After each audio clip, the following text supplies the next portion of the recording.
पैर उनके कमंडलों में लग गया और महाराज उनका भजन करने का वो जड़ गिर गया। तो उन्होंने श्राप दे दिया उस पतिव्रता, उस ऋषि ने श्राप दे दिया। तो पतिव्रता से कहा, पतिव्रता ने भी श्राप दे दिया, ऋषि ने भी श्राप दिया अपने पति, क्योंकि पति को वह अपने कंधे पर बैठा कर पति की सेवा कर रही थी वो स्त्री, और उसका पैर ऋषि के कमंडलों में लग गया और महाराज वह जल गिर गया। तो ऋषि ने कहा कि सूर्य उदय होते ही तेरा पति नष्ट हो जाएगा। महाराज तो पतिव्रता ने कहा कि सूर्य उदय ही नहीं होगा। महाराज बाध्य कर दिया। अब राजा जनक के मंत्रीगण सतानंद आदि थे, विचार किया महाराज के क्या किया जाए। जिससे इस पतिव्रता का और ऋषि का श्राप बाध्य हो जाए। तो लोगों ने बताया कि महाराज जो कच्चे घड़े से और कच्चे धागे से इस कुएं से जल को निकाल देगा, महाराज इनका श्राप बाध्य हो जाएगा।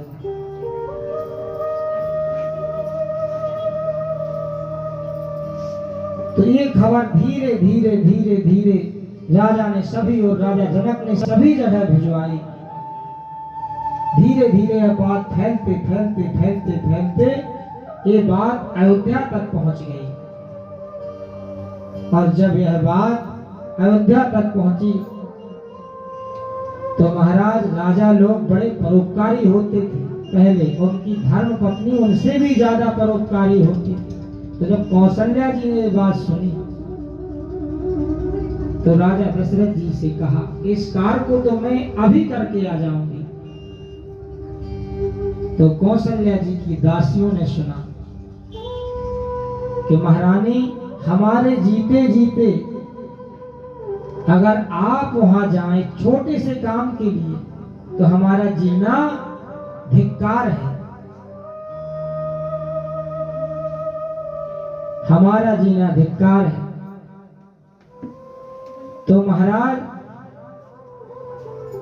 कौशल्या की दासी गई और कच्चे घड़े से कच्चे धागे से पानी निकाल दिया और उसका श्राप बाध्य हो गया। राजा जनक ने जब यह दृश्य देखा, प्रेम से बोलो राधे राधे। महाराज राजा जनक आश्चर्यचकित हो गए कि जब इतने बड़े काम को एक महतरानी कर सकती है।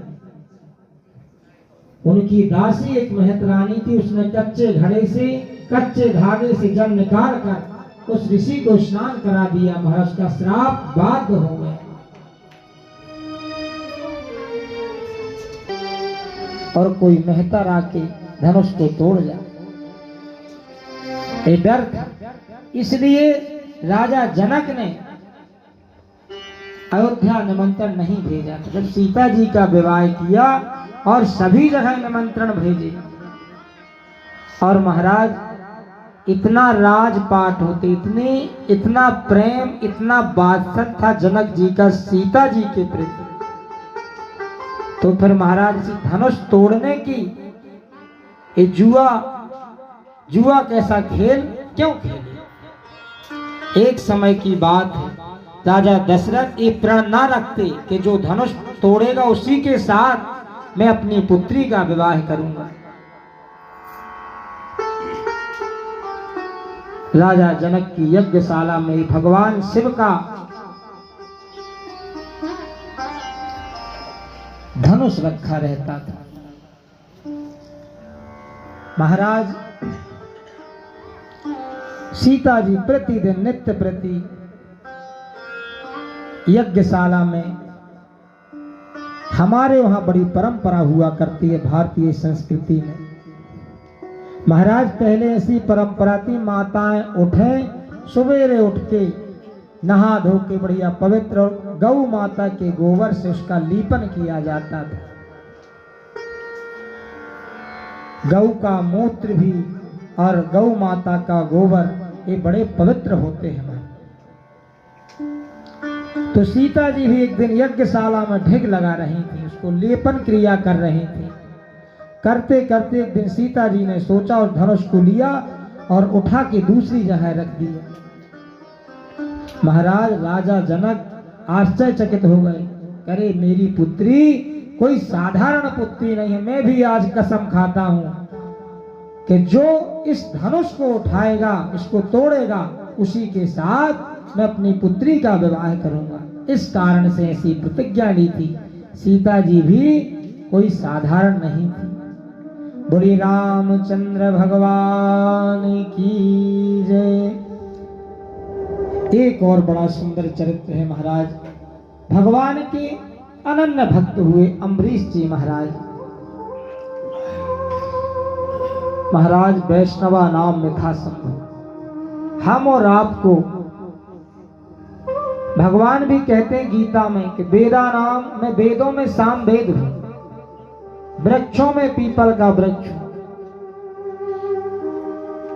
और व्रतों में एकादशी का व्रत। इसीलिए एकादशी का व्रत, कोई व्रत करो या ना करो, लेकिन एकादशी का व्रत अवश्य करना चाहिए। बड़ा ही पवित्र व्रत होता है।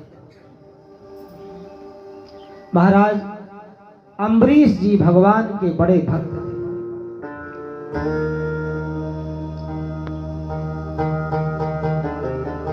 महाराज नित्य प्रति अष्टयाम सेवा किया करते थे। हमारे ब्रज में झाड़ू को सोहनी सेवा कहा जाता। वो ब्रज में सोहनी सेवा करते थे। इसलिए ब्रज की रज की भी बड़ी महिमा है। जहां भगवान विचरण किए, श्री अम्बरीश जी महाराज और अष्टयाम सेवा करते थे। उनका मन सदैव भगवान में लगा रहता। सवई मनः कृष्ण पदारविंदयो वाचांसी वैकुंठ गुणानुवर्ण। जो उनका मन था वो ठाकुर के चरणों में लगा था। महाराज वाणी वही सार्थक है जो भगवान का गुणानुवाद करे, भगवान का भजन करे और इस शरीर देवालय तीर्थों में भ्रमण करे। नित्य प्रति ठाकुर जी की सेवा। और एक दिन एकादशी का व्रत था महाराज। एकादशी का व्रत रखा। दूसरे दिन द्वादशी लगने वाली थी। ब्राह्मण दुर्वासा ऋषि को निमंत्रित कर दिया और द्वादशी लगने वाली हो तो व्रत को पारण करते हैं। तो उनने जल पी लिया। वैसे प्रसाद नहीं पाए थे ठाकुर जी का चरणों में। हम आप सभी को भारत भूमि बड़ी पवित्र है महाराज। नित्य प्रति सालक ग्राम का चरणामृत का पान करना चाहिए। इसकी भी बड़ी महिमा है। तो अम्बरीश जी ने सालक ग्राम जी का चरणामृत लिया और पान कर लिया। प्रेम से बोलो राधे राधे। महाराज ऐसा लगा दुर्वासा जी को कि मेरे को निमंत्रण करके और इसने पा लिया और बैठा है। ऐसी उनकी सोच। दुर्वासा जी को क्रोध आ गया कि बताइए कैसा राजा है, निमंत्रण करके पहले खा लिया और बाद में हमें खिला रहा। क्रोध आया तो उन्होंने अपनी जटा उखाड़ी और उस जटा को जमीन में फेंक दिया। उससे एक महाराज कृत्या पैदा हो गया।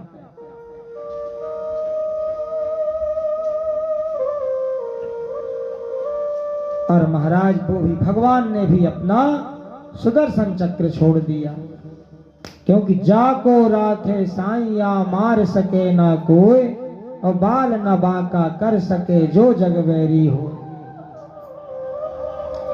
जिसके रक्षक महाराज भगवान हो उसका कोई कुछ नहीं कर सकता। जिसके ऊपर परमात्मा की कृपा है उसका कोई बाल भी बांका नहीं कर सकता। महाराज दुर्वासा जी चक्र पीछे पीछे, दुर्वासा जी आगे आगे।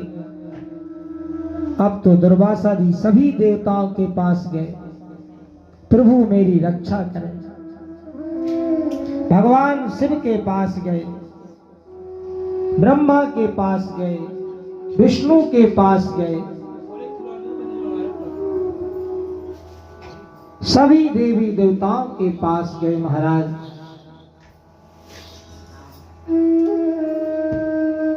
किसी ने उनकी रक्षा नहीं, सभी देवताओं ने मना कर दिया। भगवान के पास गए, भगवान ने भी मना कर दिया, मैं आपकी रक्षा नहीं कर सकता, आप तो श्री अम्बरीश जी के पास जाइए। दुर्वासा जी भागे भागे और श्री अम्बरीश जी महाराज के पास पहुंचे, प्रणाम करने लगे। अम्बरीश जी ने कहा, महाराज आप तो ब्राह्मण देवता, मुझे प्रणाम मत करिए, मैं आपके चरणों में प्रणाम करता हूं। अम्बरीश जी दुर्वासा जी के चरणों में गिर गए और उस सुदर्शन चक्र से कहने लगे, प्रभु मैंने अगर जीवन पर्यंत आपका भजन पूजन अर्चन किसी का कभी बुरा ना सोचा हो तो आप शांत हो जाओ। तो महाराज वह सुदर्शन चक्र शांत हुआ, शांत हो गया। और इसके बाद महाराज अम्बरीश जी ने बाकायदा क्षमा मांगने लगे। दुर्वासा जी बोले, मुझे भ्रम हो गया, मैं आपको समझ नहीं चाहा, क्योंकि भक्त के अधीन भगवान है। जो भगवान के भक्त से द्रोह करेगा उसको भगवान भी नहीं बचा सकते, भगवान का भक्त ही बचाएगा। भगवान नारायण ने मना कर दिया कि आप मेरे भक्त अम्बरीश के पास जाइए, क्योंकि अम्बरीश जी का जो मन है ना, सबई मनः कृष्ण पदारविंदयोः, उनका मन ठाकुर जी के चरणों में लगा है। महाराज अम्बरीश जी ने दुर्वासा जी को प्रणाम दंडवत किया और महाराज बोले, राजन मैंने प्रसाद अभी पाया नहीं, मैं भी आपके इंतजार में अभी भी भूखा हूं। जब तक ब्राह्मण ने तो चरणामृत पान किया, मैं तो आपका इंतजार, मैंने तो आज भी प्रसाद अभी ग्रहण नहीं किया। पहले ब्राह्मण आपको खिलाऊंगा, उसके बाद महाराज मैं ये प्रसाद पाऊंगा। इस प्रकार से महाराज अम्बरीश जी ने दुर्वासा जी को प्रसाद पवाया है। फिर उसके बाद वह व्रत खोला। तो कहने का अभिप्राय है कि भगवान स्वतंत्र नहीं है, भगवान अपने भक्त के अधीन है। भक्ति में वह शक्ति होती है कि महाराज परमात्मा भी रीझ जाती है। जिस प्रकार से संतों के चरित्र, भक्तों के चरित्र, भगवता प्रोक्तम भागवतम, मैंने पहले आपसे कहा था, जिसमें भगवान और भगवान के प्यारे भक्तों के चरित्र हो उसे भागवत कहते हैं।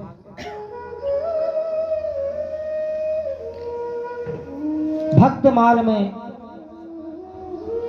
महाराज एक बड़ा सुंदर प्रसंग है।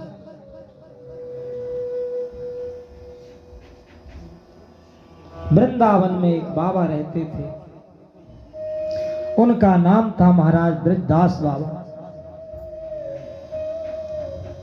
उनके एक बिटिया थी, उस बिटिया का नाम था रतिया।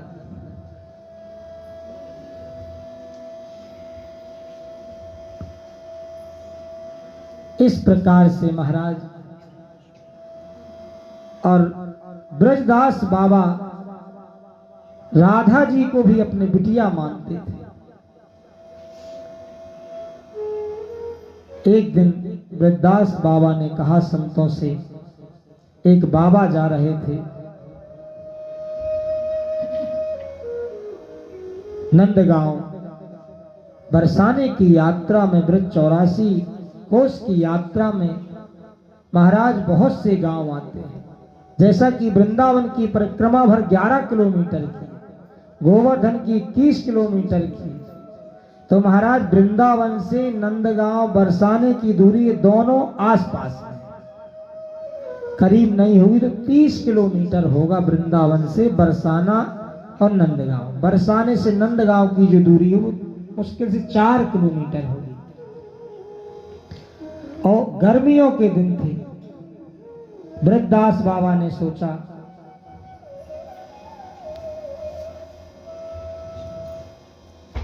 अपनी बिटिया रतिया से कहा, बेटी मैं वृंदावन जा रहा हूं, मैं नंदगांव बरसाने से होके आऊंगा।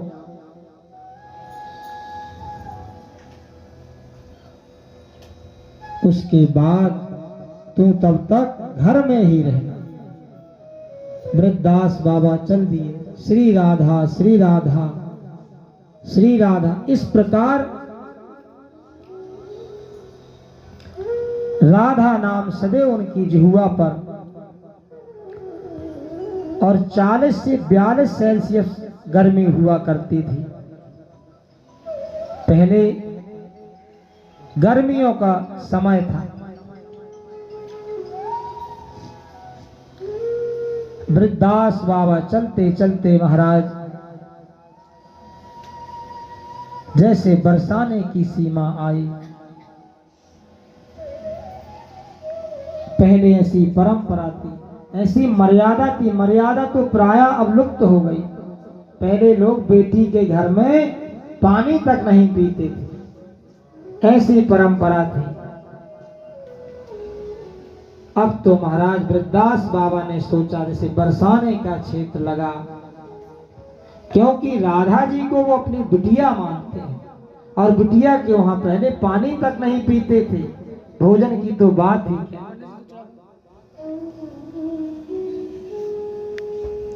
ब्रजदास बाबा का कंठ अवरुद्ध हो गया, और महाराज जब ठाकुर जी ने यह दृश्य देखा नंदगांव से, तो ठाकुर जी ने राधा जी से कहा कि आपके पिताजी आए हैं। राधा जी ने ध्यान लगाकर देखा तो उन्हें पता चला ये तो मेरे ब्रजदास बाबा है। महाराज उसी क्षण राधा जी दौड़ी, और राधा जी के हाथ से ब्रजदास बाबा प्रसाद न पाते तो ब्रजदास बाबा ने रतिया का, राधा जी ने रतिया का रूप धारण करके और ब्रजदास बाबा के पास पहुंच गए, क्योंकि रतिया की शादी नहीं हुई थी, वो घर में थी। तो श्री राधा जी, क्योंकि राधा जी अगर वहां बनकर जाती तो ब्रजदास बाबा उस प्रसाद को नहीं पाते। तो ब्रजदास श्री राधा रानी ने ब्रजदास बाबा की बिटिया रतिया का रूप धारण करके और ब्रजदास बाबा चल पड़े। राधा जी गई, सुंदर सुंदर प्रसाद बनाकर ले गई, और ब्रजदास बाबा को प्रसाद पवाने लगी रतिया बन के। तो ब्रजदास बाबा ने कहा, ब्रजदास बाबा मन में सोचने लगे। ब्रजदास बाबा ने ऐसा सुंदर प्रसाद अपने जीवन में कभी नहीं पाया था। प्रेम से बोलो बांके बिहारी लाल की जय।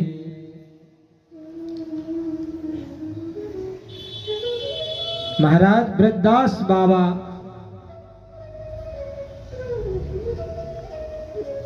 प्रसाद को श्री राधा जी रतिया बनकर गई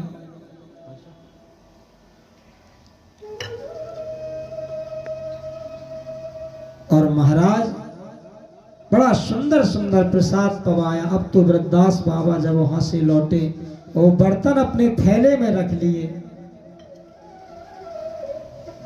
जो राधा जी लेकर आई थी।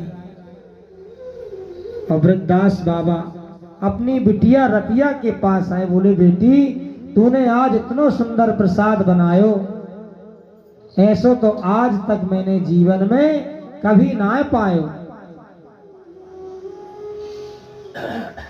रतिया कहने लगी पिताजी अरे आप पागल हो गए, अरे बाबरे मैंने तो कछु ना बनायो।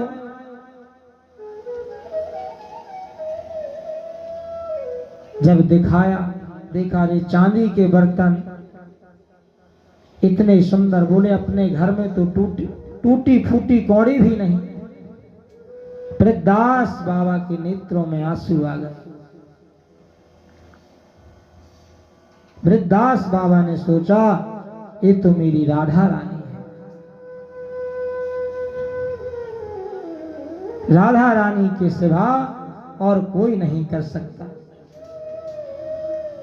इस प्रकार से वृद्धास बाबा के नेत्रों में आंसू आ गए। अरे पागलो, इस चरित्र से पता चलता है भगवान का मिलना बड़ा सरल है। भाव होना चाहिए, अगर भाव सुंदर है तो परमात्मा पग पग में प्रकट हो जाए। जिस प्रकार प्रहलाद जी ने कहा, हिरण्यकश्यपु ने कहा तेरा परमात्मा कहाँ है, प्रहलाद जी ने कहा सर्वंतर्यामी, इस खंबे में, कहा इस खंबे में भी मेरा भगवान है। तो भगवान खंबे से प्रकट हो गए। भाव शुद्ध होना चाहिए। बड़े बड़े यज्ञ तप करने के बाद भी बहुत बड़े ज्ञानी बन जाओ, बहुत बड़े विद्वान बन जाओ, आपके पास सब कुछ हो जाए, लेकिन प्यारे अगर भगवान के चरणों में प्रीति नहीं हुई तो सब कुछ बेकार है। बोलिए वृंदावन बिहारी लाल की जय। इस प्रकार से महाराज कहने का अभिप्राय यही है, भगवान की भक्ति ज्ञान और वैराग्य की सहित भक्ति हो तो वो भक्ति सदैव टिकती है। दोनों के परख भक्ति होनी चाहिए, पहले जानकारी भी होनी चाहिए फिर वैराग्य भी हो, क्योंकि ज्ञान और वैराग्य भक्ति के दो पुत्र हैं।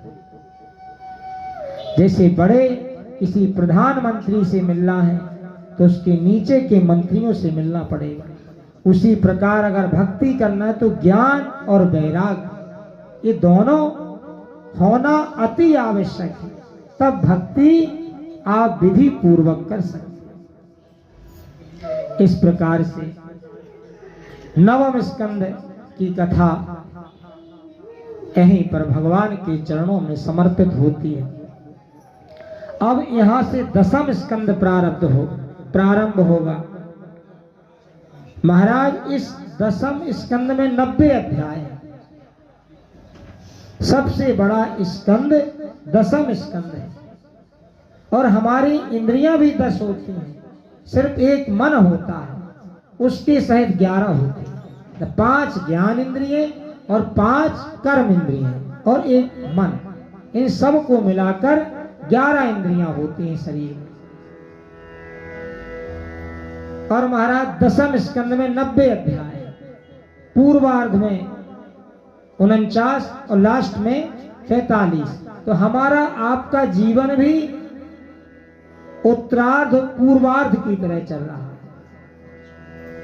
जैसे 51 लगते ही व्यक्ति को वन की ओर प्रस्थान करना चाहिए, सब माया छोड़ के परमात्मा में मन लगाना चाहिए। उसी प्रकार इस दसम स्कंद में प्यारे 90 अध्याय हैं और 90 अध्याय में अब आज से आप लोग भगवान के उत्सव, भगवान की विवाह, भगवान की माखन चोरी लीला, ये सब श्रवण करेंगे। इस स्कंद में सबसे बड़ा स्कंद है।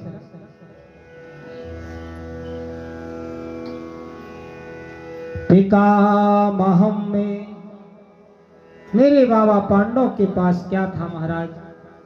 परीक्षित जी कहते हैं छोटी सी सेना थी, 5 भाई थे, कौरवों का सैन्य सागर था महाराज। भीष्म पितामह बड़े बड़े बलशाली योद्धा थे, लेकिन पांडव के प्रति धर्म था, और कौरवों ने धर्म का त्याग किया था विदुर के रूप में। तो धर्मो रक्षति रक्षिता, जहां महाराज धर्म की रक्षा होगी, धर्म स्वतः आपकी रक्षा करेगा। इस प्रकार से जिसके ऊपर ठाकुर जी की कृपा होती है महाराज, मेरे पांडव के पास क्या था, लेकिन भगवान उनके साथ में था। जिसके साथ ठाकुर है उसका हर पल व्यक्ति, हर पूरा संसार साथ रहने लगता है। साथ में इस प्रकार से महाराज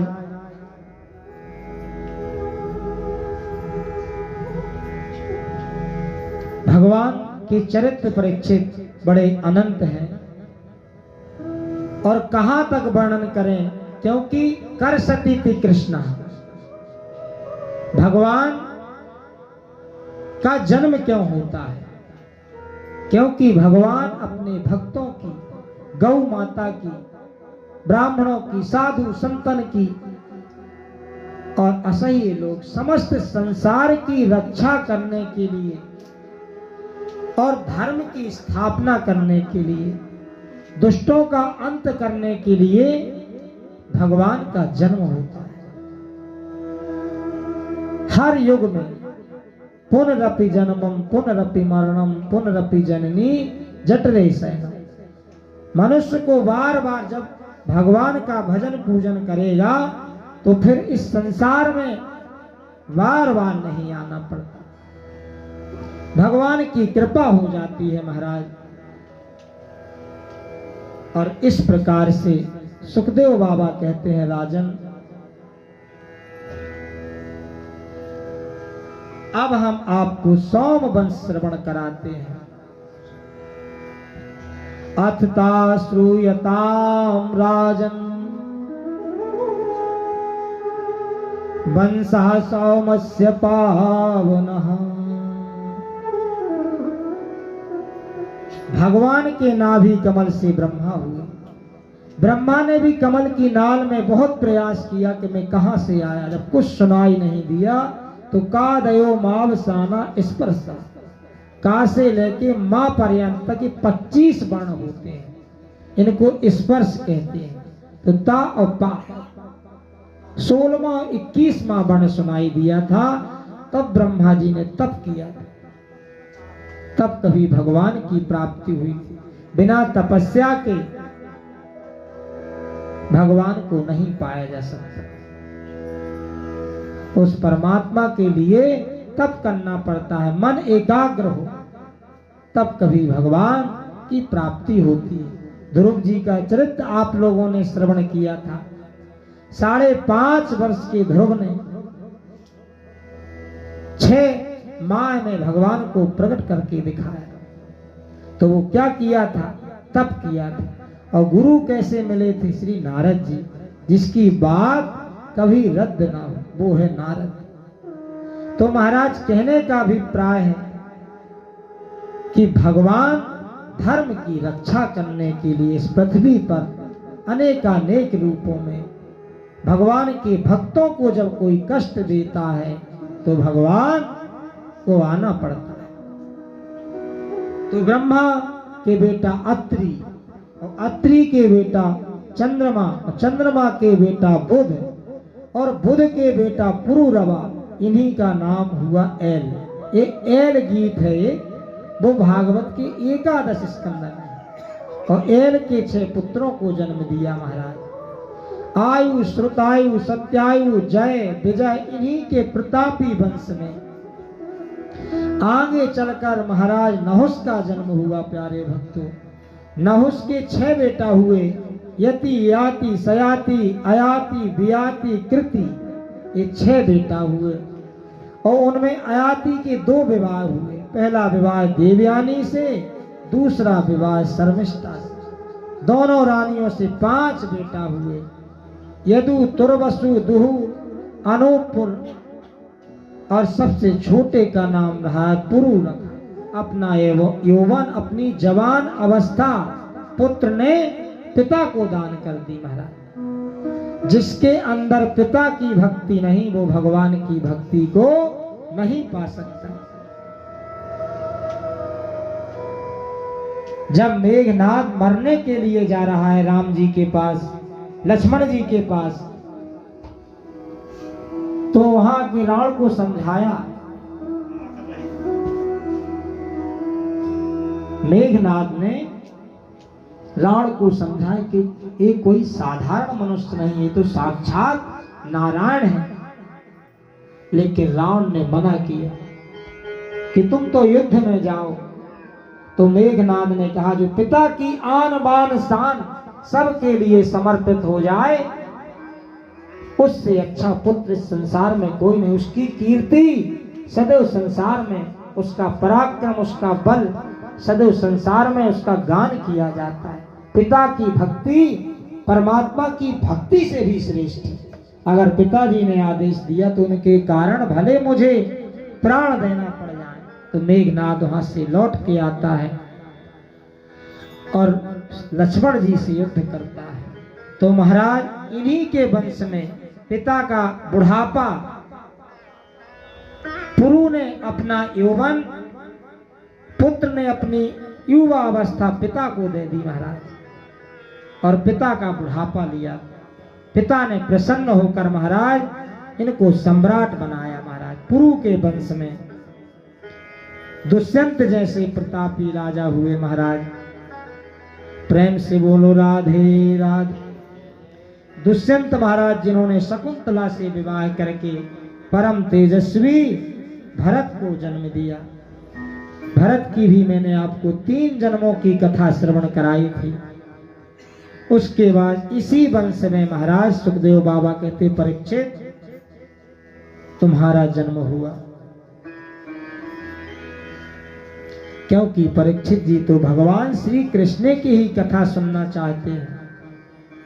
क्योंकि भगवान कृष्ण ने उनके दादा परदादाओं का बड़ा ध्यान रखा, उनके साथ में रहे।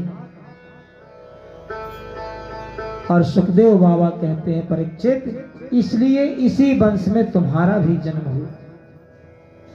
पुरु के सबसे बड़े भाई यदु, उनसे चला यदुवंश। यदुवंश में अजमेर, देवमीर, सूरसेन, प्रभाती आदि बड़े प्रतापी राजा हुए।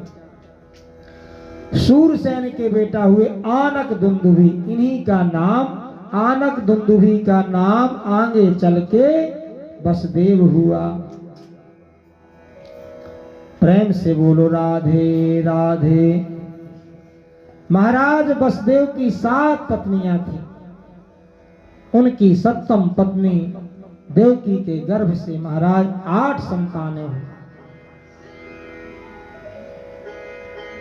और 8 बेटा और 1 बेटी हुई। सुखदेव बाबा कहते, परीक्षित जो बेटी हुई वो सुभद्रा है, तुम्हारी दादी मां। क्योंकि परीक्षित अभिमन्यु के बेटे, अर्जुन के बेटा अभिमन्यु और अभिमन्यु के बेटा राजा परीक्षित। एक श्लोक में महाराज सुखदेव बाबा जब पूरी कृष्ण कथा करने लगे तो सुखदेव जी ने महाराज प्रश्नों की झड़ी लगा दी। क्योंकि परीक्षित जी महाराज तो कृष्ण कथा की भूखे थे। प्रश्नों की झड़ी लगा दी। परीक्षित ने कहा, एक बार महाराज पृथ्वी पर जब पाप का बोझ बहुत बढ़ता है, इतना बढ़ा कि मां पृथ्वी इसको सहन कैसे करे। पापी रोते रोते श्री ब्रह्मा जी के पास, पृथ्वी मैया रोते रोते रोते ब्रह्मा जी के पास पहुंची। ब्रह्मा जी ने पृथ्वी मैया को सांत्वना दी। यदा यदा हि धर्मस्य ग्लानिर्भवति भारत अभ्युत्थानम् अधर्मस्य तदात्मनं सृजाम्यहम्। ब्रह्मा जी ने महाराज संतान आदि, हे देवी घबराओ मत, जल्द ही मैं वसुदेव देवकी के घर अवतार लेता हूं, अवतार लेने जा रहा हूं।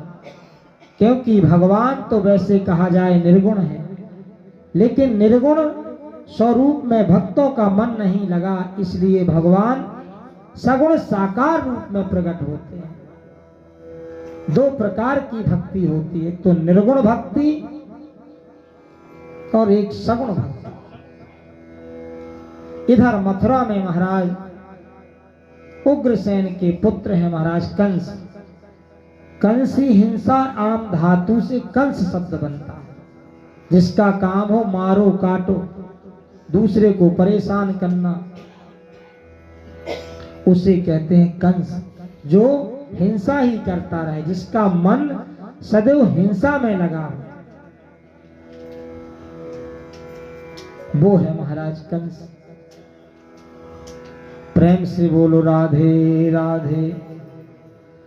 उग्रसेन के छोटे बेटा है भैया देवक, जिनकी बेटी है देवकी। मां देवकी के विवाह योग्य हो गई। कंस के मित्र थे वसुदेव जी, तो कंस ने अपने पिता से कहा, पिताजी बहन की शादी वसुदेव बहुत बढ़िया है, वसुदेव के साथ कर देते हैं। वर की तलाश की गई। कंस ने बताया, मेरा एक मित्र है वसुदेव, बड़ा योग्य है मेरी बहन के लिए, उसी के साथ पिताजी विवाह कर। कहा अच्छा है। वर उसके साथ महाराज देवकी का विवाह कर दिया। सब राजी हो गए, विवाह निश्चय हुआ। महाराज बड़ी धूमधाम से कंस ने विवाह किया। प्यारे भक्तों, जब विदाई की बारी आई तो बोला, मैं अपनी बहन वो अपने हाथों से, क्योंकि ये दया दिखाने लगा,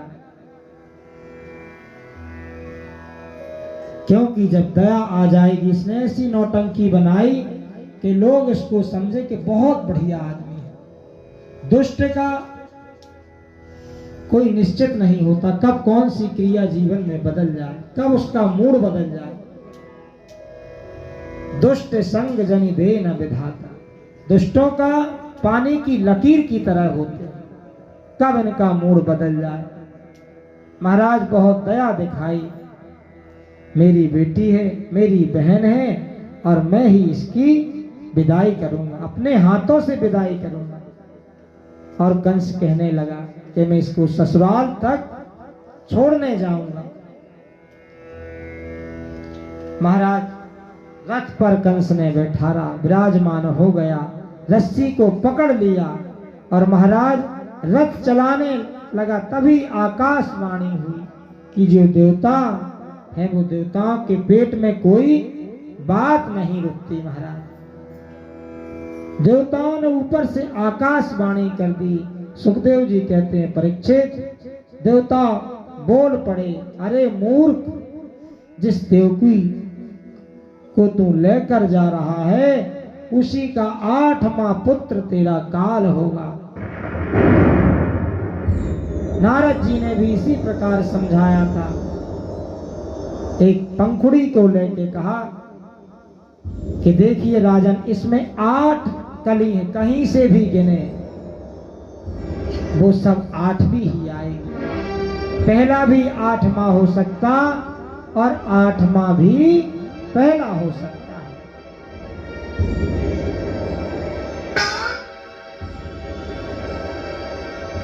देवताओं ने आकाशवाणी कर दी कि इसका 8वां पुत्र तेरा काल होगा। महाराज जैसा कंस ने भजन किया वैसा तो हम और आप भी नहीं करते। अगर उसको दाल में जीरा मिल जाए, कोई काली वस्तु मिल जाए महाराज, तो वो फेंक देता था। इस प्रकार से दिन रात उसने भगवान का चिंतन किया। और जैसे जब भगवान देवकी मैया के गर्भ में आए तो क्योंकि देवकी के उदर में भगवान है, जब कंस सामने आएगा तो भगवान के सामने होगा तो उसके भाव बदल जाएंगे। इसीलिए वेशभूषा की भी बड़ी प्रधानता होती है। आप मंदिर जाएंगे, आपका मन साफ होगा, संगति का भी बहुत बड़ा असर होता है।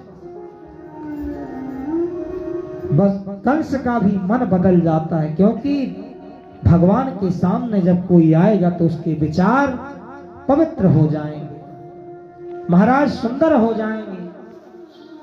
इसी का बेटा तेरा काल होगा। जब ऐसी आकाशवाणी हुई, कंस ने सुना महाराज तो रथ से कूद के तलवार निकाल ली।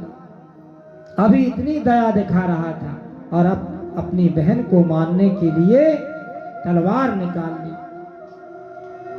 वसुदेव जी बोले, अरे कंस, ये तुम्हारी छोटी बहन है। और बलशाली लोग, राजा लोग स्त्री पर वैसे तो पुरुष को कभी हाथ नहीं उठाना चाहिए, शास्त्रों में यहां तक लिखा, इत्र नारयन्तु पूज्यन्ते रमन्ते तत्र देवता। जिस घर में माताओं का सम्मान होता वहां देवता और वहां लक्ष्मी सब कुछ वास करती है। तुम्हारी छोटी बहन है और विवाह की बेला में छोटी बहन बेटी के समान होती है। आप इसको मारोगे, निहत्ती औरत पर हाथ नहीं उठाना चाहिए। लोग तुम्हारे बारे में कैसा सोचेंगे। कंस ने छोड़ दिया। कंस ने कहा, इसके गर्भ से, वसुदेव जी ने कहा, जो भी पुत्र होंगे मैं सब आपको समर्पित करता जाऊंगा, इसमें कोई संदेह नहीं। वसुदेव जी कहते हैं, कंस तेरा शत्रु देवकी की संतान है, देवकी नहीं। तो देवकी के जो बालक होंगे वो मैं आपको समर्पित कर दूंगा। मैं वसुदेव वचन देता हूं। आज के वचन थोड़ी है, पहले लोग वचन देते थे तो उसको निभाते थे। वचन शब्द का बड़ा भाव है। शादी में 7-5 वचन होते हैं, वो 7-5 फेरे लोग कहते, लगा फेरे वैसे कहा जाए तो फेरे 4 ही होते हैं, धर्म अर्थ काम मोक्ष। लेकिन लोगों ने फिल्मों के गाना सुन सुनकर 7 फेरे लगाने लगे। फेरे 4 ही होते हैं। अगर पंडित जी 4 लगा उसमें लगवाए शादी में तो लोग लड़ जाते हैं, बहस करने लग जाते हैं। और वैसे जो सही बात क्या है कि लोगों ने अपनी संस्कृति को परिवर्तन कर दिया। पहले के गाने भी बड़े सुंदर होते थे महाराज, बड़ा सुंदर भाव होता था, उसमें पूरा वेदांत का सार छिपे रहते थे उन गानों में, हमारे गुरुदेव बताया करते थे। तो महाराज कंस ने कहा, आपकी छोटी बहन है, बुलबा के बिहारी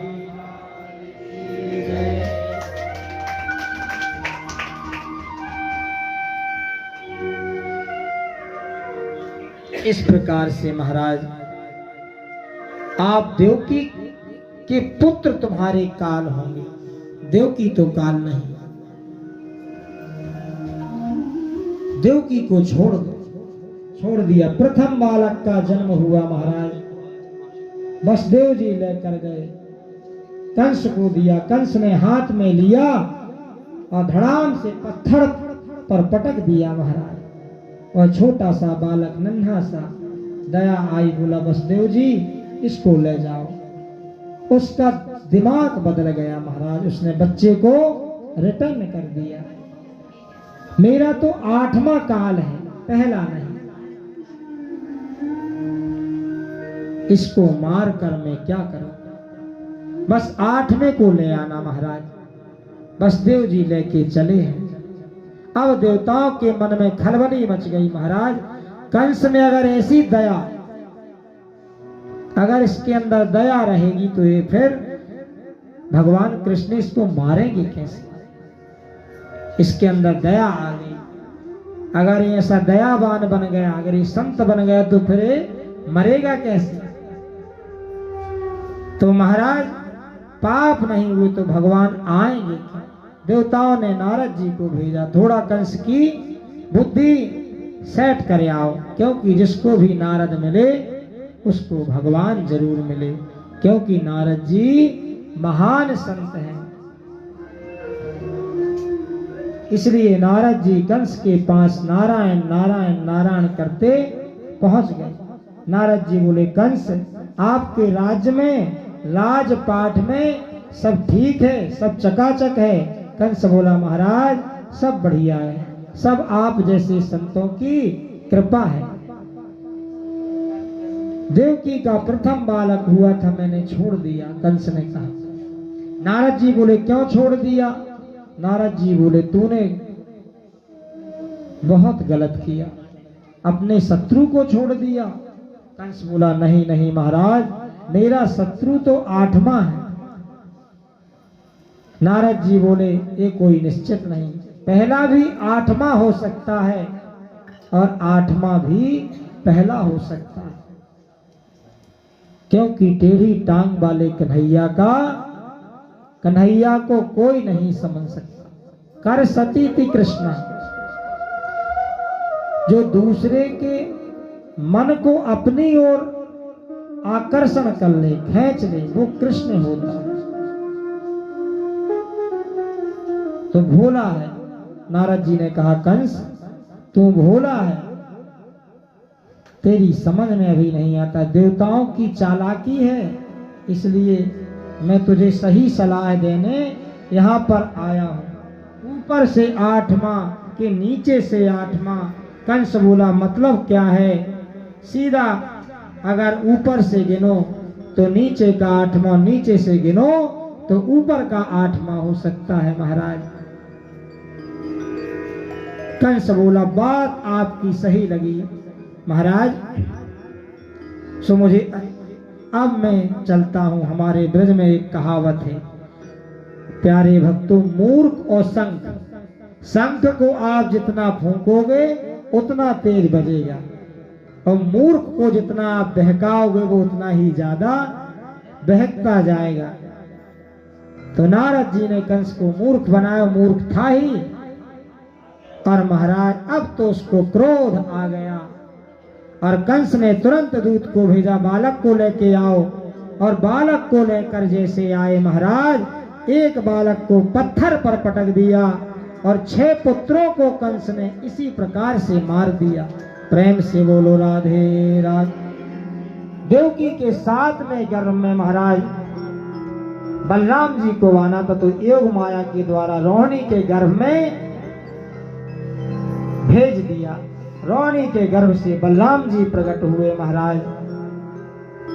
और अब आगे चल के अब बारी आती है भैया, और जो 8वीं संतान थी, 7वीं जो आने वाली थी, वो माँ भगवती आएंगी। अब बारी आती है 8वें की, यानी जिसकी प्रतीक्षा में हम और आप सभी बैठे हैं, जिसका इंतजार है आप लोग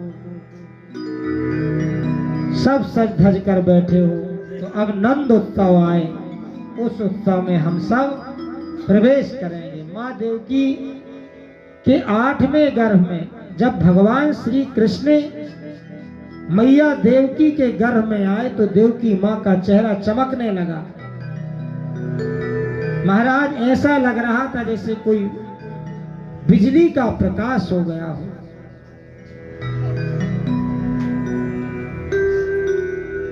और कारागार में ऐसा लग रहा था, मथुरा के कारागार में, कि महाराज आज जैसे उजाला सा हो गया हो।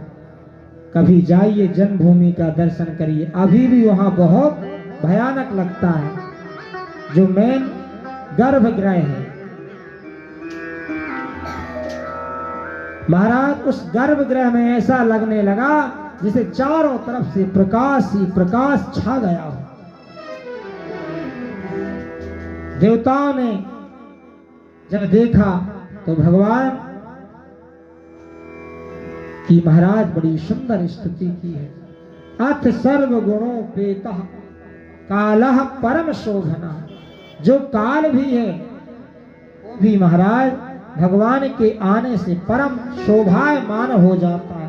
काल यानी समय, जिस समय भगवान आए वो समय बड़ा सुंदर हो गया।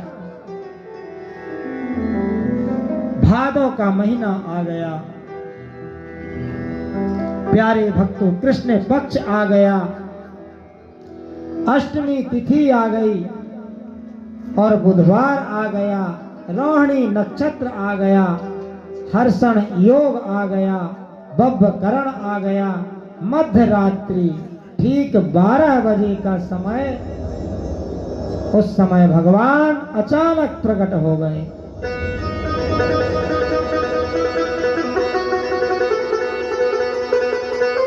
किन्नर गंधर्व गान नाच करने लगे।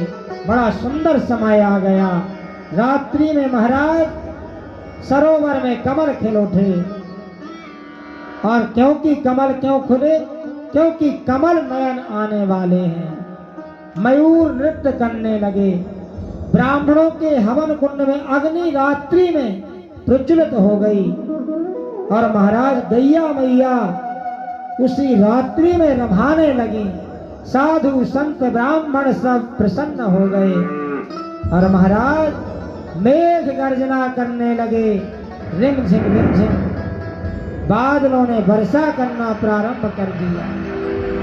भगवान के स्वागत करने के लिए मानो सब लोग तैयार खड़े।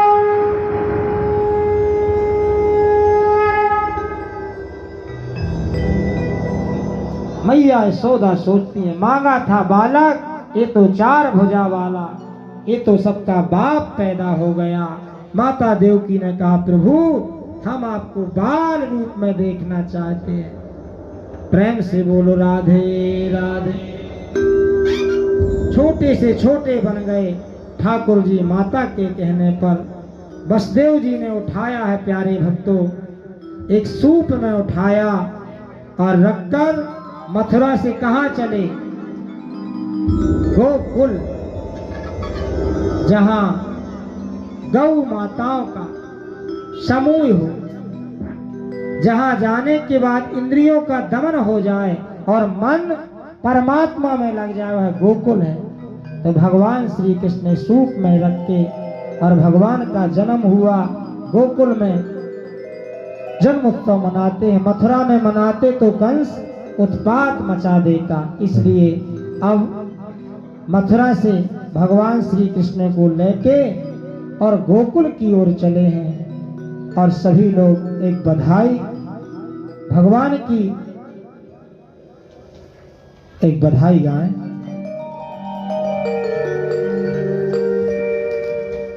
बोली कृष्ण भगवान की जय। आए कंस को योजना बनाने दें और हम चलें गोकुल की तरफ लाला के दर्शन के लिए।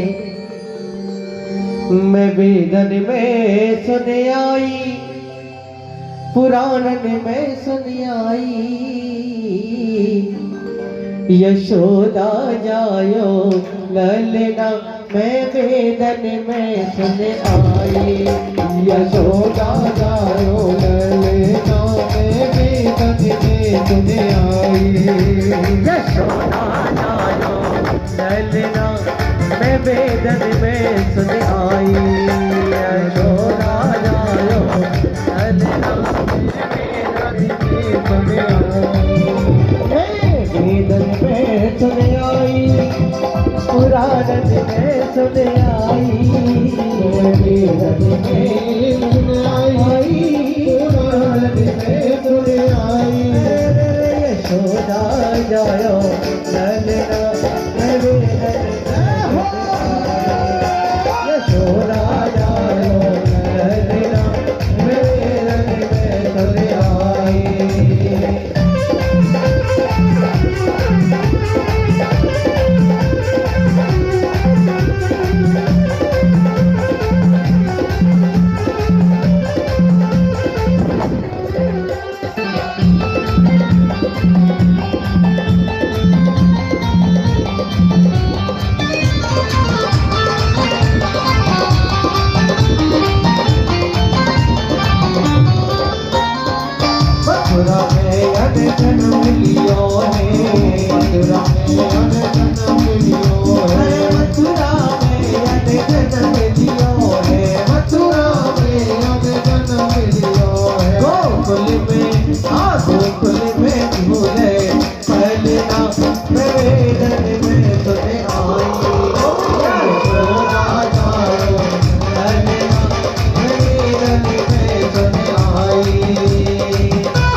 के उतना मेरे रन में सुन आई।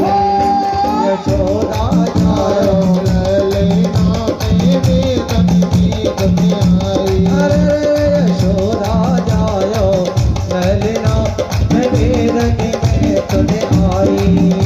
यशोदा जायो ललना मेरे रन में सुन आई। रन में सुन आई पुराने में सुन आई। ओ मेरे रन में सुन आई पुराने में सुन आई। अरे यशोदा जायो ललना मेरे रन में सुन आई। यशोदा जायो ललना मेरे रन में सुन आई। अच्छा ये बताएं लाला के जन्म की खुशी किस किस को है? वैसे लग नहीं रहा कि आपको खुशी है लाला के जन्म की। अगर घर में हमारे कोई बच्चा जन्म लेता है ना तो मोहल्ले पड़ोस में भी थालियां बजने लगती है। यहाँ तो 3 लोग के ठाकुर जी ने अवतार लिया है। आए सभी ठाकुर जी के जन्मोत्सव का आनंद लें और भक्त करें क्या? ब्रज में है रही जय जयकार नंद घर लाला जायो है। वो ब्रज में है रही जय जयकार नंद घर लाला जायो है। लाला जायो है नंद घर लाला जायो है। ओ लाला जायो है नंद घर लाला जायो है। वो ब्रज में वो ब्रज में वो ब्रज में है रही जय जयकार नंद घर लाला जायो है।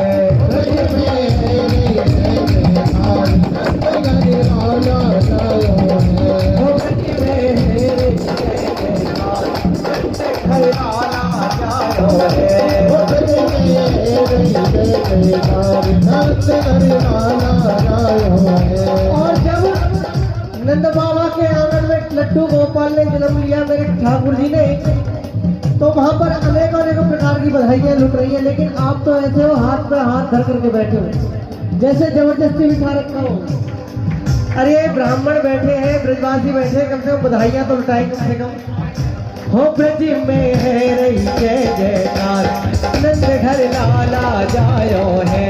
हो ब्रज में है रही जय जयकार नंद घर लाला जायो है। लाला जायो है नंद घर लाला जायो है। हो लाला जायो है नंद घर लाला जायो है। हो ब्रज में है रही जय जयकार नंद घर लाला जायो है।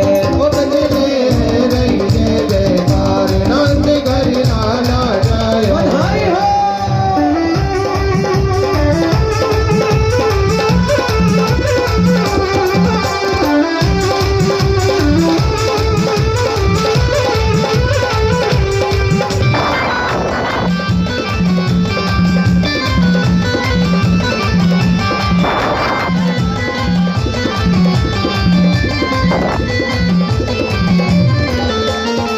बाल बाल हाँ बाल बाल सब रंग मिले गावे। बाल बाल सब रंग मिले गावे। बाल बाल सब रंग मिले गावे। बाल रंग मिले गावे। हर यूथ के यूथ नंद घर आवे। यूथ के यूथ नंद घर आवे। अरे ब्रह्मानंद समान आज सुख सबने पायो है। ओ ब्रह्मानंद समान आज सबने पायो है। वो ब्रज में हो ब्रज में है ब्रज में है रही जय जयकार नंद घर लाला ब्रज में है रही जय जयकार नंद घर लाला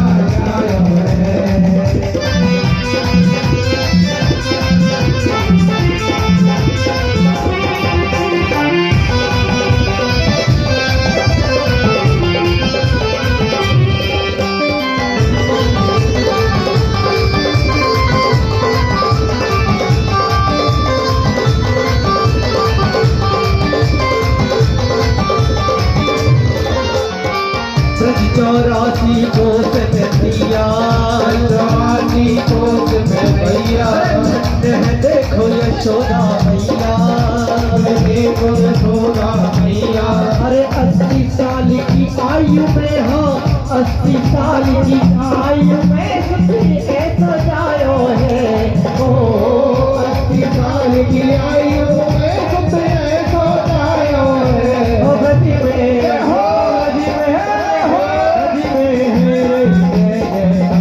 संत हर लाला जायो है गति में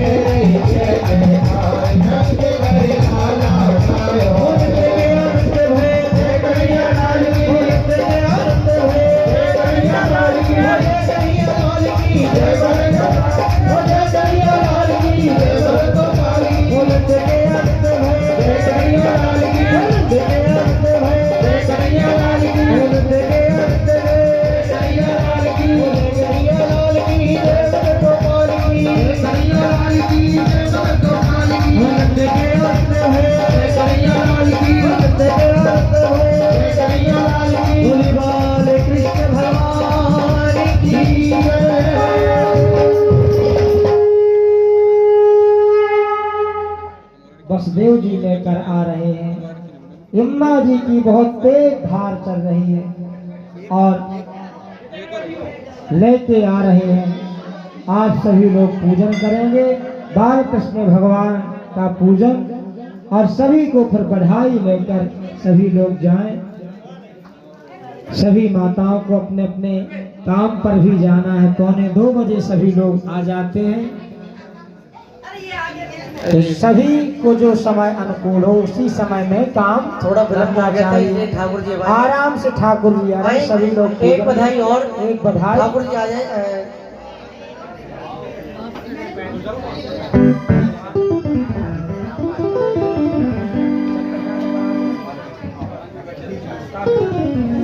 अरे नंद झुके अंगना में बज रही आज बधाई 100 बार बधाई लोगों अरे लाखों बार बधाई नंद झुके अंगना में बज रही आज बधाई नंद झुके अंगना में बज रही आज बधाई नंद झुके अंगना में बज रही आज बधाई नंद झुके अंगना में बज रही आज बधाई सवार बधाई लोगों सवार बधाई लोगों सवार बधाई। आइए नाना को लेकर के बैठ जाए आराम से। अरे नंद झुके अंगना में बज रही आज बधाई नंद झुके अंगना में बज रही आज बधाई अरे नंद झुके अंगना में बज रही आज बधाई नंद झुके अंगना में बज रही आज बधाई। अरे चमत्कार सा हो गए लोगों हो गई बात निराली हो गई बात निराली हो गई बात निराली। अरे राती राती में नंद बाबा की हो रात में नंद बाबा की राती राती में नंद बाबा की राती रात में नंद बाबा की गाड़ी हो गई काली नंदन अंगना में बज रही आज बधाई नंद झुके अंगना में बज रही आज बधाई नंद झुके अंगना में बज रही आज बधाई नंद झुके अंगना में बज रही आज बधाई। अरे कानों कानों बात चली है सोते हर बजवाला सोते हर बजवाला सोते हर बजवाला। अरे नंद जी गोरे यशोदा जी गोरी नंद जी गोरे यशोदा जी गोरी नंद जी गोरे यशोदा जी गोरी नंद जी गोरे यशोदा जी गोरी लाला हो गया काला नंद झुके अंगना में बज रही आज बधाई नंद झुके अंगना में बज रही आज बधाई। भाई देखिए जिनको बधाई मिल चुकी है वो बैठ जाए बैठे के हम खड़े हो जाए आरती के लिए आ जाए सभी आगे। और जो है प्रसाद है सभी को प्रसाद वितरण में सभी को मिल जाएगी बधाई। और मैं पंडित जी से गुजारिश करूंगा आरती की थाली दीजिए जो मुख्य यजमान है वो आरती के लिए आगे आ जाए। पंडित जी आरती पूरी बातें जयलाल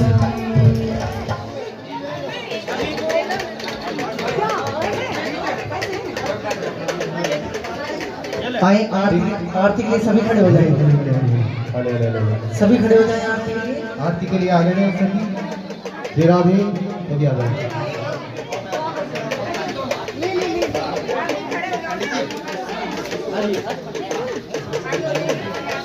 ठीक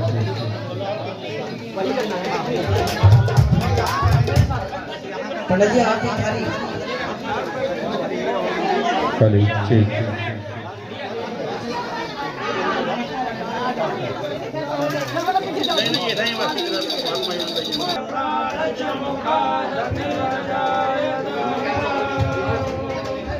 आरती वाले कृष्ण की गीते आरती वाले कृष्ण की गीते बिनो जन्म सफल कर दीजे बिनो जन्म सफल कर दीजे श्री यशोदा को परम दुलारो श्री यशोदा को परम दुलारो बाबा की अखियत को तारो को तारो के प्राण को प्यारो के प्राण को प्यारो मेरे पर प्राण पावर की दे आरती वाले कृष्ण की दे भले जाओ को तो भैया भले जाओ को भैया के बोले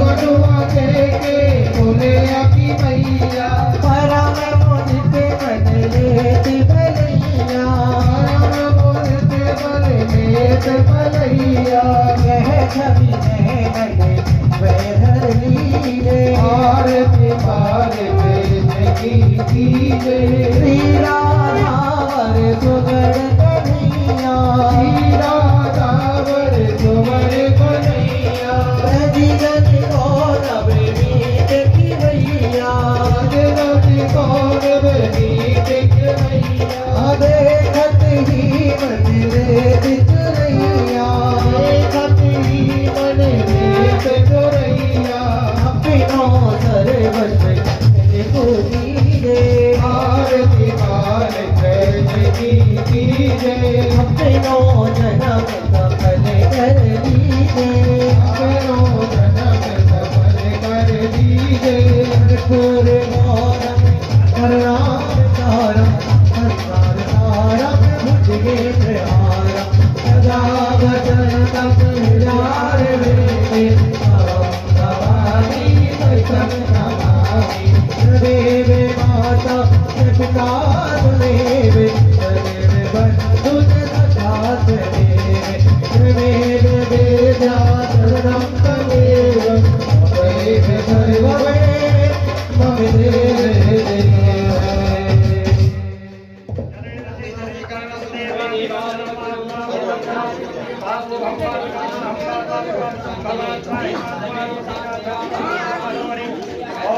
शांति वनवदयः शांतिर्विश्वे देवा धर्म शांतिः सर्वगुण शांतिः शांतिरेव शांतिः सामा शांतिरेधि सर्वारिष्टं शान्तिर्भवतु सर्वारिष्टं शान्तिर्भवतु हरिः ओम जन्मेन जगमयं तदेव तानि धर्माणि धर्माण्यासन्नादेहनाकं महिमानः सजन्तपूर्वे साध्याः शान्तिरेवाः हरिः ओम एकदन्ताय विद्महे वक्रतुण्डाय धीमहि तन्नो दन्तिः प्रचोदयात् हरिः ओम नन्दनन्दनाय विद्महे यशोदानन्दनाय धीमहि तन्नो कृष्णः प्रचोदयात् नानासुगन्धपुष्पाणि यथा कालोद्भवानि च पुष्पाञ्जलिर्मया देवो स्वीकार करो गुणवेश्वरः नानासुगन्धपुष्पाणि श्रीपुष्पाञ्जलि समर्पयामि बोलिए व्यास जी महाराज श्री राधा रानी सरकार की बांके बिहारी लाल की जय हो। अधर्म का विनाश हो, प्राणियों में निर्वाण हो, विश्व का कल्याण हो, सनातन धर्म की जय हो, गौ माता की जय हो, माता पिता की जय हो। गुरु गोविंद की, सच्चे दरबार की, सनातन धर्म की, आज के आनंद की, सभी भक्तों की, सभी भक्तों के कार्य की, संत जी महाराज की, व्यास जी महाराज की, बड़े भागवत महापुराण की, गुरु जी महाराज की। जय जय श्री राम, जय जय श्री राम, जय जय श्री राधे श्याम। पार्वती पड़े हर हर महादेव। हेलो श्री राधे। सभी माताएं से नम्र निवेदन है, व्यास पीठ से अनुग्रह है कि सभी बैठ जाएंगे। कृपया करके हमारे सोनीपत से संत जी पधारे हैं, उनके 2 आशीर्वाद वचन आप ग्रहण करें। सभी 2 मिनट है। सुनिए महाराज जी उत्सव का समय आनंद कोई बात नहीं होता है, दोबारा आगे करें। 2 मिनट, 2 सुनिए 2 मिनट। बड़ी मधुर और बड़ी रसमय कथा का श्रवण आप लोग कर रहे हैं। हमारे आदरणीय छात्रा परिवार और चौधरी परिवार के सौजन्य से ये बड़ी कथा रखी गई है। भगवान से बहुत बहुत प्रार्थना है, आप सब लोगों ने बड़े धैर्य से और बहुत आनंद से कथा का श्रवण किया है। भगवान की बड़ी फलदायी कथा है। ये वही कथा है जिसके लिए अमृत को भी वापस कर दिया, देवताओं के द्वारा प्रदत्त अमृत को भी वापस कर दिया। और नंदोत्सव का हम सबके बड़े सौभाग्य है कि आज नंदोत्सव पर दर्शन हुआ और बड़ा सुंदर भगवान की कथा का श्रवण का अवसर मिला। अभी व्यवस्था है यहाँ पर प्रसाद वितरण की और मंगलमय आरती का दर्शन हम लोगों ने किया है। आगे पूज्य पंडित जी की जैसी आज्ञा होगी वैसे आगे का कार्यक्रम महाराज जी। परम पूज्य गुरुदेव भगवान की जय हो।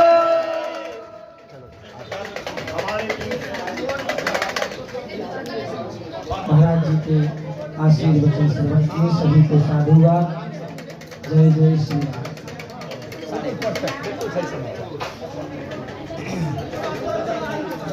व्यास जी आ जाए, पूजन के लिए आ जाएं। आ जाओ, हाँ चलिए आ जाओ, आप मेरे साथ आ जाओ।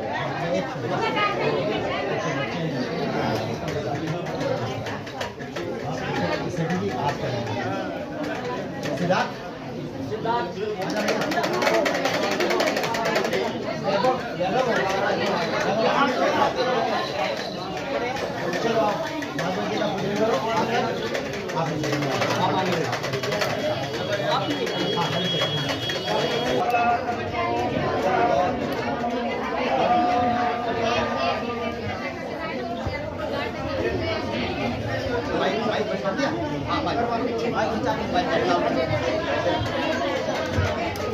नारायण नारायण नारायण नारायण नारायण। इतने सुंदर आयोजन का जो अभी हम सब लोगों ने आनंद लिया और हृदय का एक भाव हम लोग प्रस्तुत करें कि छावला परिवार के प्रमुख और जिनका आशीर्वाद मैंने वहाँ बहुत सुंदर बहुत सुंदर। हम तो प्यार से पापा जी बोलते थे और जिन्होंने बहुत भाव से इस मंदिर की सेवा की और मेरा बड़ा सौभाग्य रहा कि बहुत बचपन में उनका आशीर्वाद, उनका स्नेह, उनका पितृत्व मैंने बहुत प्राप्त किया। और ऐसे पुण्यात्मा जो हैं वो कभी कभी धरती पर आते हैं, बड़े सहृदय, इतने मन के कोमल भाव, शुद्ध अंतःकरण, निर्मल अंतःकरण। और ऐसे महापुरुषों के बारे में, ऐसे महापुरुषों का संकल्प सत्संकल्प होता है। अभी बड़ा सुंदर हम व्यास जी से सुन रहे थे। आज हम सब लोग इस स्थान पर बैठकर जो बड़े प्रेम से कथा का श्रवण कर रहे हैं, ये उन्हीं का संकल्प है। और ऐसे पुण्यात्माओं का मुझे अभी स्मरण भी आया और सतत स्मरण रहता है। यहाँ जब भी इधर फरीदाबाद से निकलना होता है तो ऐसे पुण्यात्माओं का स्मरण आ जाता है। वो अवश्य ही छावला परिवार पर, चौधरी परिवार पर और समस्त जो है संतों के परम सेवी थे, आदरणीय पापा जी बोलते थे हम उनको, उनका पावन स्मरण परिवार पर, उनका आशीर्वाद रहे। और पता नहीं क्यों हृदय भावुक हो जाता है जब ऐसे महापुरुषों का हम लोग स्मरण करते हैं। अवश्य ही उनकी उपस्थिति है यहाँ पर इस समय, तभी ये स्मृति में उनका भाव आता है। आइए हम लोग बड़े प्रेम से छाबड़ा परिवार का ये जो सत्संकल्प था, चौधरी परिवार का ये सेवा थी, और भी सब यहाँ पर भक्त लोग आए हैं। आप सब लोग कितने प्रेम से श्रवण कर रहे हैं, बहुत अच्छी बात है ये। और इसमें कोई संदेह नहीं है कि ये जो सत्संग है ये श्रोताओं के माध्यम से ही सफल होता है। पूज्य व्यास जी जो कि साक्षात विष्णु स्वरूप हैं, कार्तिक मास का इतना पावन मासा नाम कार्तिक मास है, इतना श्रेष्ठ मास है। जैसे देवताओं में मधुसूदन श्रेष्ठ हैं, वैसे ही मासों में कार्तिक मास श्रेष्ठ है। इतने परम सुंदर दिवस ये चुने गए और ये बड़ा सुंदर संयोग बना। श्री महावीर दुर्गा मंदिर को चुना गया और ये मेरा और हम सबका सौभाग्य है। एक हमारा ठाकुर द्वार का एक बच्चा है वैभव, उसको आशीर्वाद देंगे। आज जन्मदिवस पे यहाँ विशेष कथा के दर्शन करने के लिए उपस्थित हुआ है। सिद्धार्थ भाई, आदरणीय सुरेंद्र भैया और समस्त छात्रा। मनीष बहुत दिनों में देखा है, आओ मनीष भाई, बहुत दिनों में देखा है, ये बचपन में देखेंगे। हाँ वो पूरा। तो आइए बड़े प्रेम से हम लोग एक बार व्यास पूजन करेंगे।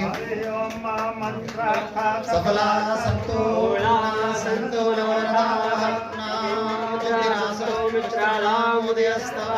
आयुष्यमान भव आरोग्यमान भव धन्यानि सुख समृद्धिमान भव। आपका पुष्प है।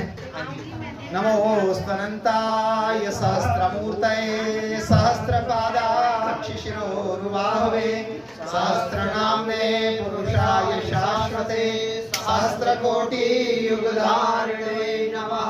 सहस्रकोटि युगधारिणे नमः। व्यास जी महाराज के चरणों में हमारा बारंबार प्रणाम। यम प्रव्रजन्तमनुपैतमपैतकृत्यं द्वैपायनो विरहकातरया जुहाग्र पुत्रेति तव तन्मयतया सर्वो विनेदो तं व्याससूनमुपयामि गुरुं मुनीनां आनतोऽस्मि। व्यास जी महाराज के चरणों में बहुत बहुत प्रणाम, जिनके समुद्र कंठ से हम लोगों ने ऐसी सुंदर कथा सुनी। बोलिए व्यास भगवान की जय, श्री बालकृष्ण लाल की जय, सतगुरुदेव भगवान की जय, भक्त और भगवान की जय। नमः पार्वती पतये हर हर महादेव शंभु। बाबा के बिहारी लाल की जय। हमारे गुरुदेव का बहुत बहुत धन्यवाद जो यहाँ श्री मद्भागवत महापुराण में आगमन हुआ। जय जय श्री राधे, जय जय श्री राधे, जय जय श्री राधे श्याम। सभी लोग प्रसाद लेके जाएंगे और एक एक करके आराम से प्रेम से प्रसाद लेके ही जाएंगे। जय श्री राधे।